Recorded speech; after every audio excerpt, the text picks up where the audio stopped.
الوقت الذهبي بالنسبة لإلي هو السبعينات. المجموعة كانت ذهبية عم بتشع كلياتها، قد إيه كان خطورة إنك تختار لون واحد ليسيطر على هيدا المجموعة تقريبًا يعني؟ تقريبا لون واحد، إنه كلها مدرجات البني والذهبي. آه، ما كان كتير صعب لأن خصوصا مستوحي الكولكشن من الوقت الذهبي بالنسبة لإلي هو السبعينات.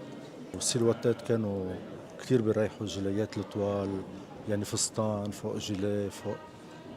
بتصور الزبونات كتير حبوا هالشي. إليه صعب يدخل اليوم إلى عالم تصميم مقصورات الطائرات بومباردييه، هذا التعاون اللي أخذ حيز من اهتمام الصحافة ومن اهتمام المتابعين، أكيد. كيف يمكن أن تسخر الهوت كوتور لخدمة مشروع خاصه بالطائرات؟ لا، نحن ما بنعامل كل شيء انه هوت كوتور. إمم. نحن بنعامل كل شيء بحقه، يعني مثل ما لازم.